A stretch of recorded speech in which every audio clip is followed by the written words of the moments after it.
Сая 2 хоногийн өмнө болсон баг хурал, тэрний өмнө болсон 6 дугаар сард болсон баг хурлуудын үеэр би хяналтын ерөнхий ороонд анхааруулга өгсөн. За мөн надтай хамт бол бас Увс аймгийн намын орооны дэд дарга анх 2, дарга нь Батчаргал, за мөн одоо туршлагатай парламентч манай Цэндийн нэмдурж байгаа намын ахмад гишүүн. За ингээд ер нь нэлээд олон баг хурлын гишүүд бол хатуу анхааруулга сануулга өгч хяналтын ерөнхий орооноос бол хариуцлага нэгсэн. За ерөөсөө хоёр үнэн гэж байхгүй. Үнэн бол нэг л байгаа. Тэгэхээр энэ одоо улсын хурлын гишүүн Баттмүрийн энхүү ир гэж одоо нөхөр байна. За энэ нөхрийн яриад байгаа нэг бол үнэн байх хэвээр эсвэл худлаа байх хэвээр. За энийг нэг шалгаж тогтооход хүн ядаад байх юм бас байхгүй. Ингээд цаг хугацаа одоо алдаж энэ намын гишүүдийн хооронд нь талцуулж, хэрэлдүүлж, муудалцуулж ингэж явах бол ямар ч шаардлага байхгүй. Үнэн бол нэг л байдаг.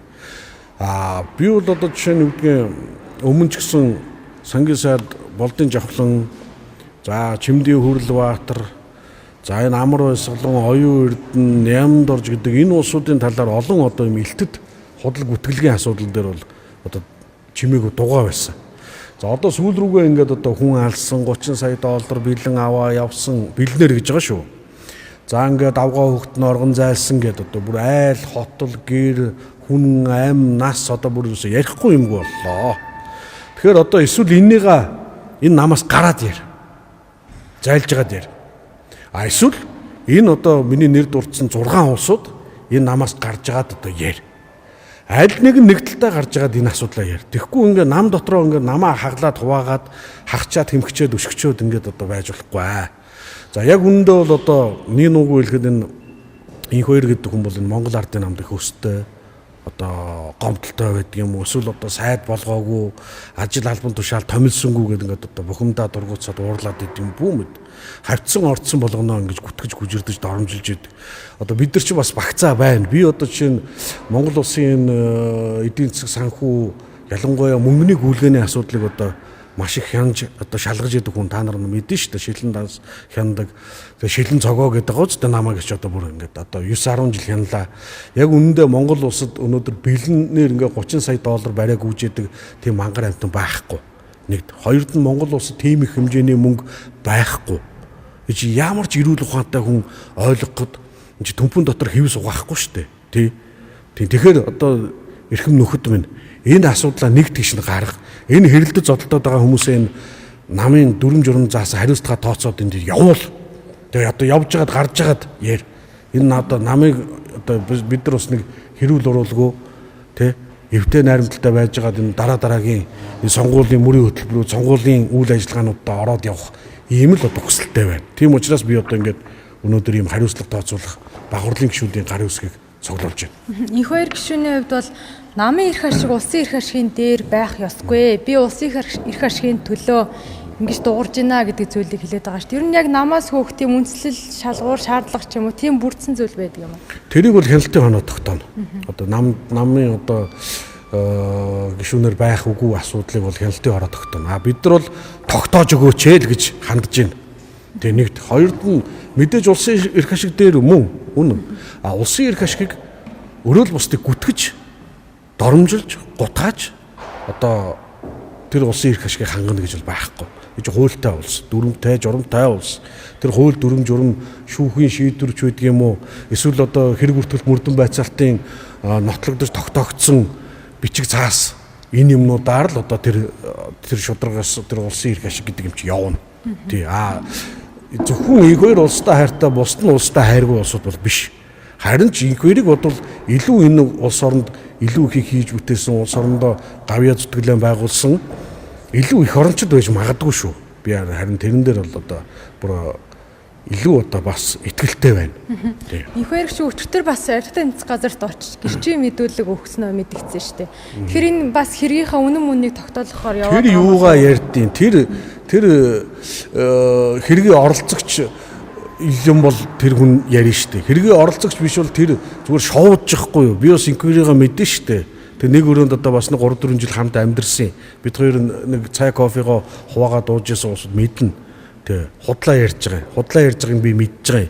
Тэгээ авилгатай тэмцэх газрын үүдэнд нэг 2 цаг очиж суучаал буцаж гарч иржэл би одоо мэдүүлэг өглөөл худлаа ярьж юу гэж хэрэгээ оролцогч биш хүнээс одоо тэгэл одоо байцаат мэдүүлэг одоо чи жишээ нь одоо нэг Чингэлтэй дүүргийн цагдаагийн хэлцээр очоо би байцаалт өгье. Юуны ч хамаагүй талаар би нэг байцаалт өгье гэхээр одоо чамаас хэн тоож одоо хэрэгээ оролцогч биш хүнээс одоо юу асуух вэ? Эсвэл одоо инквайри өөрөө тэр юмда хамааралтай холбоотой юм уу? Одоо тэгвэл одоо бас байцаалж магадгүй. Тий. За хяналтын оронд энэ өөх албан бичгтэрээр хичнээн гişүүд одоогор гар хэсэг зурсан байна. За одоо нэг 100 гаруй байна.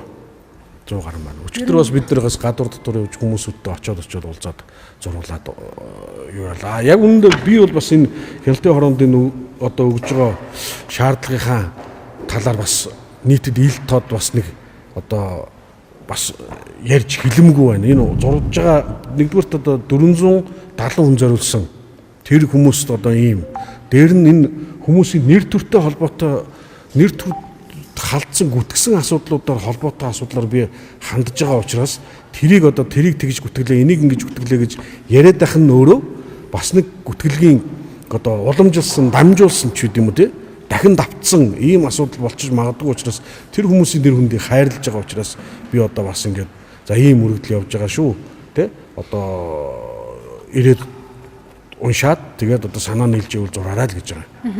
Өмнө нь ингэж хяналтын ороонд хандаж шийдүүлж ирсэн юм тохиолдол байдаг юм. Ер нь хяналтын ороо хичнээн бүтцтэй ямар байгууллага юм бэ? Хяналтын ороо 21 гишүүнтэй Монгол Ардын намын их хурлаас байгуулагддаг. Их хурлын бүтцийн байгууллага. Баг хуралд бол тааллаараа оролцсон үгээ хэлнэ. Тэгтээ таслах хэрэг байхгүй. За намын дүрмийг одоо сахиулах ажлыг зохицуулан зохион байгуулах дүрмийн хүрээнд үйл ажиллагаа явуулж байгаа хэсэг талаар хяналт шалгалтыг санхүүгийн замун гишүүнчлэлийн ёс зүйн ч гэдэм үү ийм чигүүрхтэй байгууллага. За тэр зөрчөөгүй асуудлыг тэр хурлаараа шийддэг гэж би гэж бодож байгаа. За өмнө нь хяналтын ерөнхий оронд бол бид нар удаа олон асуудлаар өргөдөл гаргасан. Хяналтын ерөнхий ороо шийддэггүй. За энэ талаар би баг хурал дээр одоо Баярбаатар дарагт бол удаа дараалан шаардлага тавьсан. Өмнө нь бид нар жидүүгийн асуудал, боловсролын зээлийн асуудал, нүүрсний хулгайн асуудал, ногоон автобусны асуудал. За мөн одоо энэ сургалтын төлбөрөөр энэ төрийн өмчийн компани захирлууд их хэмжээгээр гадаад сурж байгаа, дотоод сурж байгаа хүүхдүүдийн төлбөрийг төлөвлөсөн асуудлууд. Гэх мэтлэнгийн ийм олон асуудлуудаар хяналтын ерөнхий ороонд гомдол гаргасан. Манай ардын хүч гээд одоо Монгол Ардын намын гишүүдийн эрх ашиг хамгаалах холбоо байдаг.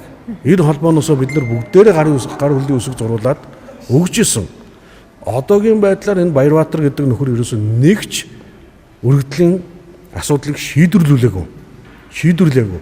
За болж байна, хянаж байна, шалгаж байна, тайлбарыг авч байна гэж яваад байдаг. Ямар нэгэн гаргасан шийдвэр байхгүй.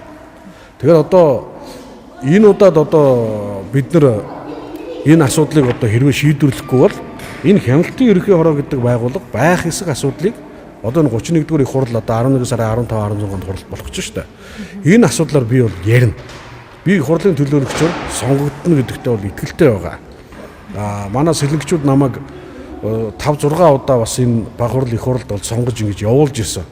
Тэгэхээр би бол сэлэнгчүүдийнхээ итгэлийг бол хизээч алдаж байгаагүй. Намын нөхдийнхөө итгэлийг би хизээч алдаж байгаагүй. Үргэлж тэр хүмүүсийн үг дуу хоолойг илэрхийлж ирсэн.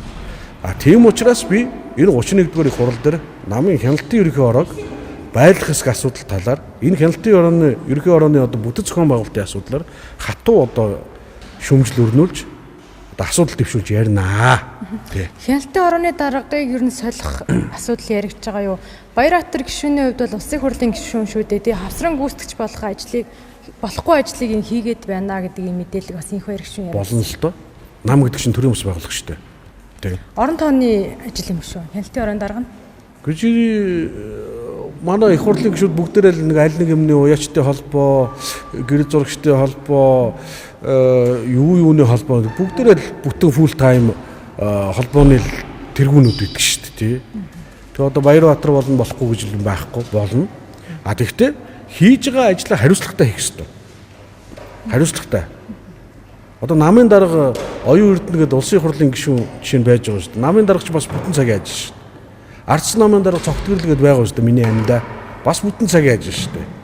Тэр байж л байгаа шүү дээ. Тэ. Тэгээ аль цагаар нь намын ажлаа хийгээд аль цагаар нь төрийн ажил хийдгээ. Тэ.